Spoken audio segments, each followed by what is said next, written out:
Hi hello friends. జీవిత సత్యాలు. జీవితం అనేది దీపం లాంటిది. ఉన్నంత వరకు వెలుగునిస్తుంది. దీపం మారిపోయింది కదా అని అలాగే మన జీవితం కూడా వెలుగు లేకుండా పోతుంది అనుకోవడం కరెక్ట్ కాదు. నువ్వు మళ్ళీ కొత్త వెలుగుతో ముందుకు రావాలి. అప్పుడే జీవితంలో ముందుకు రాగలుగుతావు.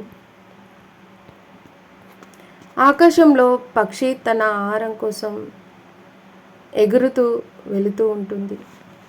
ఒకానొక చోట పక్షికి అలసట వచ్చినప్పుడు పక్షి ఎక్కడో ఒక చోట ఆగిపోతుంది.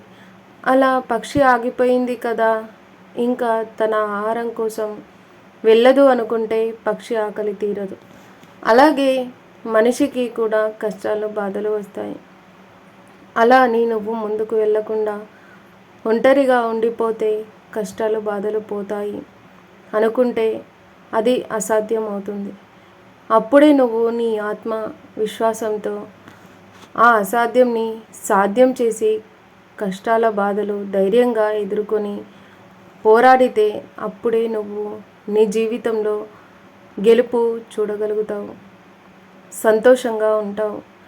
మన జీవితంలో ఎప్పుడు వెలుగు ఉండాలి అంటే కానీ జీవితం అంధకారంలో ఉన్నప్పుడు నేను వెలుగులోకి రావాలి అని ప్రయత్నించాలి. అప్పుడే నీ జీవితం కూడా వెలుగుమయం అవుతుంది. అంతేకాని జీవితం అంధకారం ఉంది, ఎప్పుడు అంధకారంలో ఉండిపోతా అంటే అంధకారంలోనే ఉంటావు ఎప్పటికీ. జీవితంలో నీ ఎదుగుదలతో ముందుకు వెళుతున్నావు అంటే నిన్ను వెనక్కి నెట్టాలి అనుకునే వాళ్ళే ఎక్కువ ఉంటారు. కానీ అప్పుడే నువ్వు నీ మనోధైర్యంతో అన్ని సమస్యలు దాటుకుంటూ నీ విజయమే వాళ్ళకి ఒక గుణపాఠం. కానీ నీ విజయం వాళ్ళకి గుణపాఠం అయ్యింది అని నువ్వు గమ్ముగా ఉంటే సరిపోదు. వాళ్ళకి కూడా నువ్వు ఎదుటివారి బాధ కోరుకుంటే తప్పు. ఆ బాధ నీకు ఏదో ఒకరోజు ఏదో ఒక రూపంలో వస్తుంది. అప్పుడు బాధపడేటప్పుడు తెలుస్తుంది ఎదుటివారి ఎదుగుదలని ఆపకూడదు అని. నింద, దాని అర్థం తెలుసా నీకు? ఒక మనిషిని నిలువెల్లా దహించే అగ్ని కనుక. తాను మంచి వాళ్ళ లేక చెడ్డవాళ్ళ అని పక్కన పెడితే ఒకసారి నింద పడితే వాళ్ళ మనసు పడే వేదన వర్ణింపలేనిది. నిజం కాని నిందను ఎవరిపైన రుద్దకండి. దెబ్బలు తిన్న రాయి అపురూపమైన శిల్పంగా మారుతుంది. దెబ్బలు కొట్టిన సుత్తి మాత్రం అలాగే ఉంటుంది. అందుకే ఎవరు నిన్ను విమర్శించినా, విలువ లేకుండా చూసినా బాధపడకు. వాటిని ఓర్పుతో సహించు.